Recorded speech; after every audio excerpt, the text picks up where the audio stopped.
knowest thou then I laid the foundations of the earth, declaring if thou hast understanding,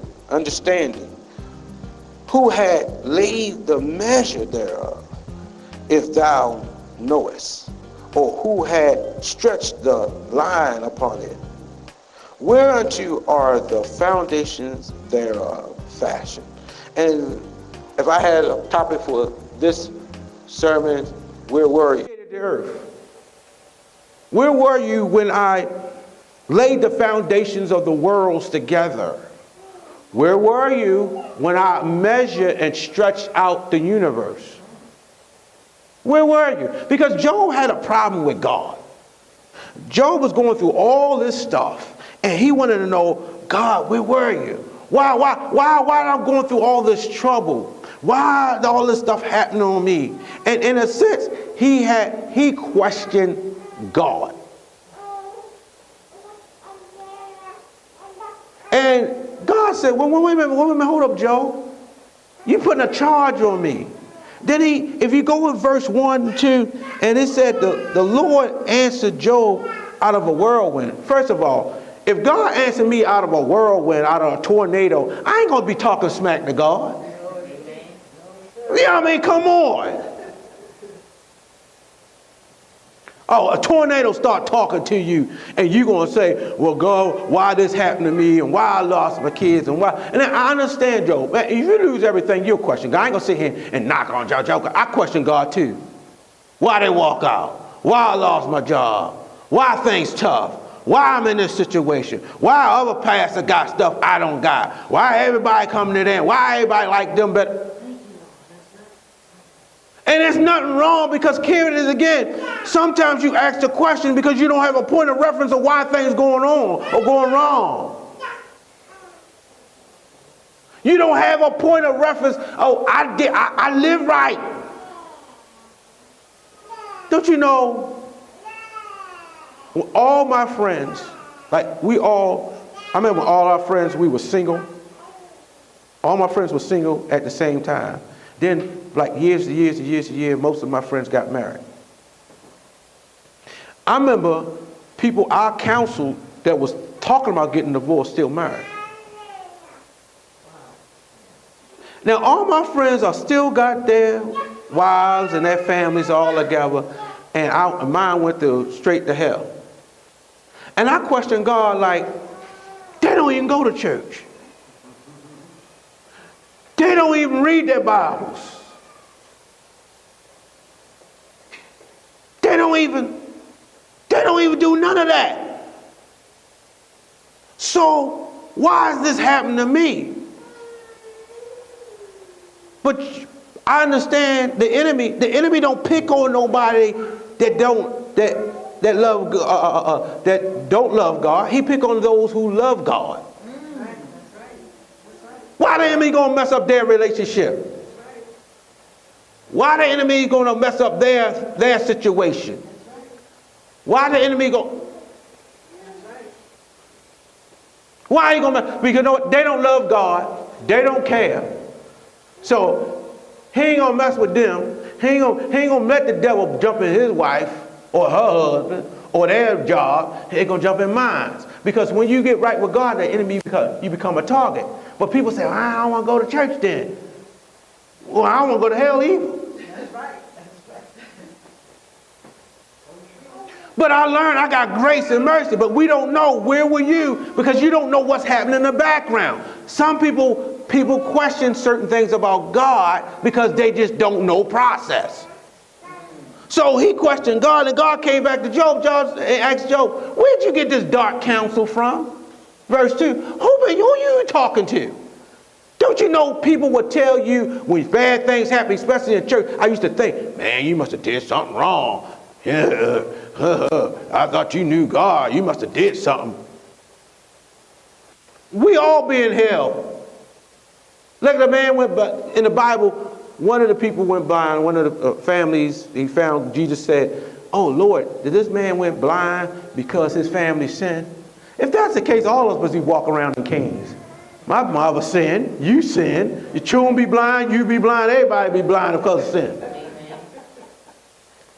That wasn't the case. He said, I just want to prove my glory. I just want to show you God is God. He was for that reason. And then some things don't have to happen to you because you did something wrong or you did something right. It rains on the just as well as unjust, meaning it rains on good people and it rains on bad people. Just because you bad, that don't mean you going to get rain and I'm good and the sun going to come out on me.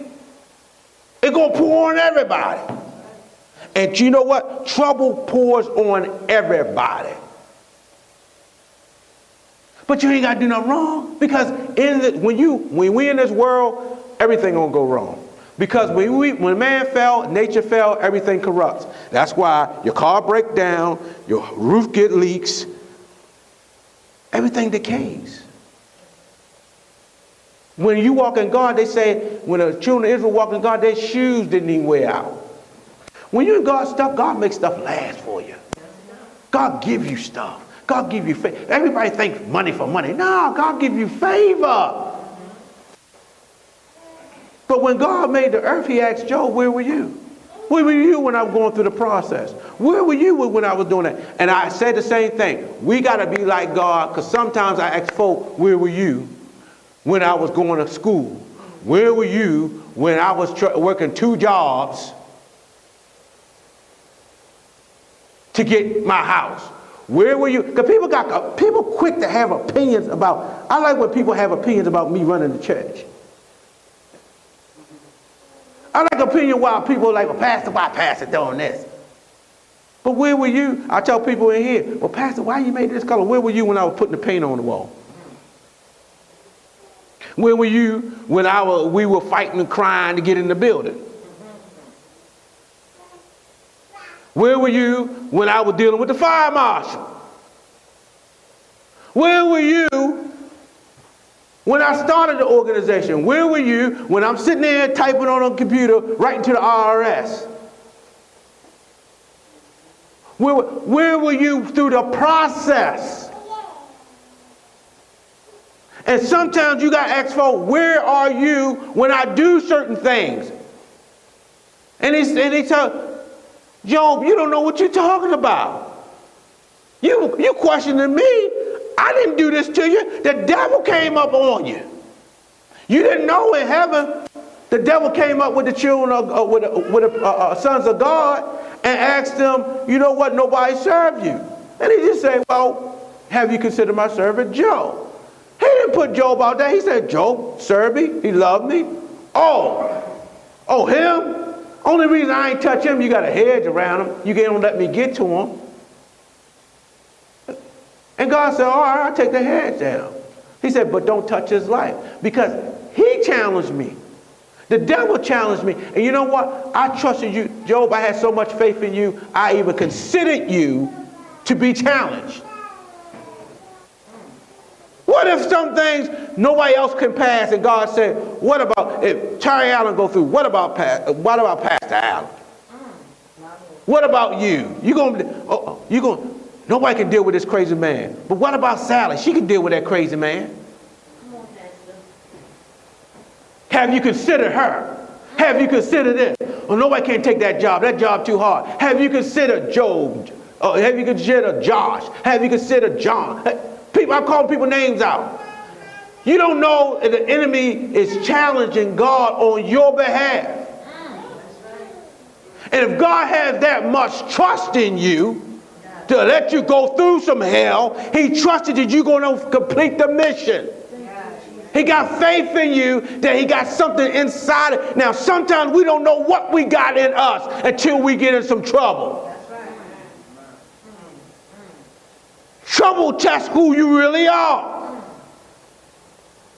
I like what folk, let me say this. I don't drink folk Kool-Aid. I don't go for the smoke and the magic tricks. Oh, Pastor, I'm going to play with you too. Yeah. But I know process. I know the real deal. I know what it is to live. And I know things are not as easy as what they look.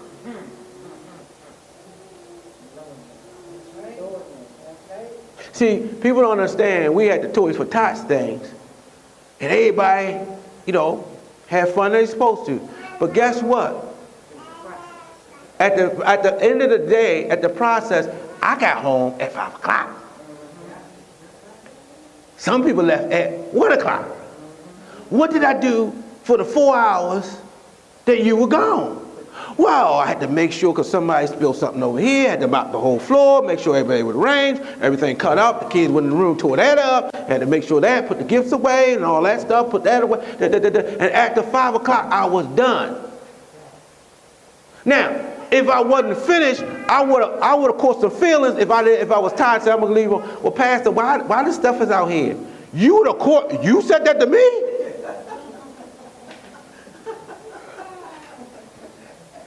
And I would have said, where were you? At 3 o'clock yesterday. See, I'm getting smarter. I learned to get you while you're here. See, I used to be nice and say, no, I got it. No. Come here, boy. Come here, young man. You see me grabbing him? No, come on, I'm gonna pick him up. Come pull it. No, get him. They laughing with me, the young boys. Come on, man. He was playing with me. Oh, you want to play boxing and fighting? You got that much energy? Now grab some of them bags, son. Come on, let's go.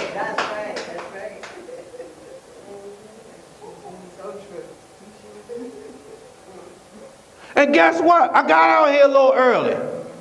I'm a little OCD, so I have issues having certain things are not in order. That's just me. Yeah. But who's to say God didn't put that in you to make sure his house is excellent? That's right, man. So true. You see me right now. I went to concert, and Josh gonna find out next week. I'm gonna do something in here because it looked too dark up front or something. I seen something. That's why he probably like, what Pastor looking at me? My head clicking. Something was wrong. And when I see something wrong, I got to fix it. That's just my mind. But I learned I can't fix folk. I can fix lights. I can fix it. Because you know, when I fix something, it stays. But I try to fix a person and they didn't stay. I remember having a conversation with folk, and I having people even close to me. And I'm like, you ever had a good conversation with somebody, and you thought that you was getting through to them, and you were talking for them for 2 hours, and the next day they went back and did this very same thing you told them not to do? And you got them like this. You know how you set something there, and you like, all right, this is what we're going to do. Like, don't move.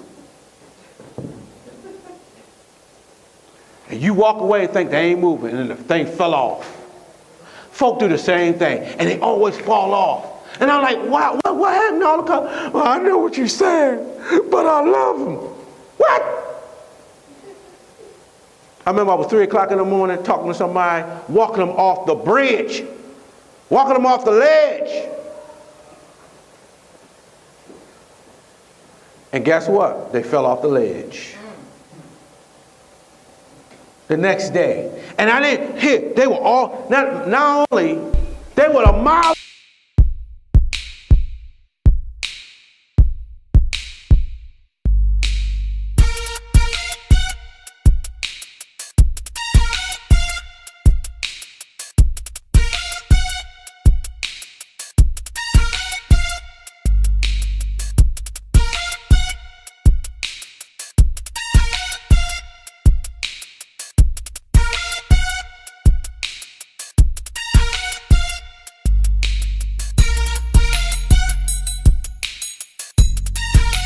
Away from the ledge. How did I drive you away from the ledge and you walk back? Because you can't make them stay. Because you wasn't there when they fell in love with them. You weren't there when they did all this. You didn't know one day when their mind got messed up. You weren't there when they got caught up. You wasn't there when they hit that first joint. You weren't there when they put that first needle in their arm. You weren't there when they hit that first drink. And so because you weren't there, you don't know how the process, and see, we talk about process of doing right, but you weren't there for the process of them doing wrong.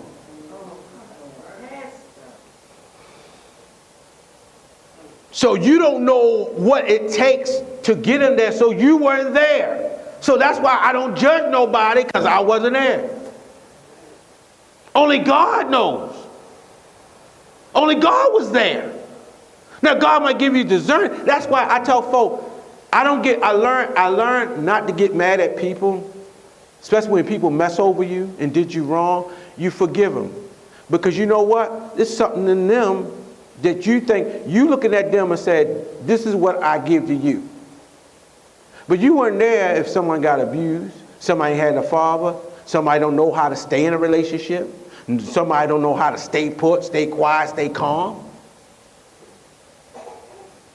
You can see people who, let me say this, people who are always constantly going about, moving, traveling, rolling, they're not stable. Stability is key.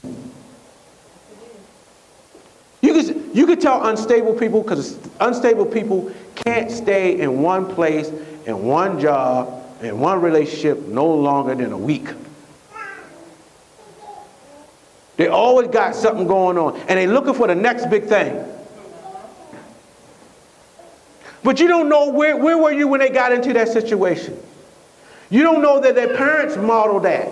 You don't know that boss modeled that. You don't know if somebody... So sometimes we got to be careful of judging folk on where they were, because even though they, guess what? They messed around and cheated on you, guess what? Their mama cheated on them. Or they never got out. Now, let me say this. I had a problem with some folk never been nowhere, never got no mess, and especially those who've been raised up in church. I'm sorry, the pastor's daughters, and that's why I told them I let my daughter go and hang out with friends and do things, because the pastor's daughters were the biggest harlots. Pastor's son was the most buck wild dudes. Sleep. Why? You know what? You suppressed something. You didn't let them go to the sock hop. You didn't let them go to the dance. You didn't let them do nothing. They just had to go to church. And when you build all that up, they missed all that out. And once you let them out, they go buck wild.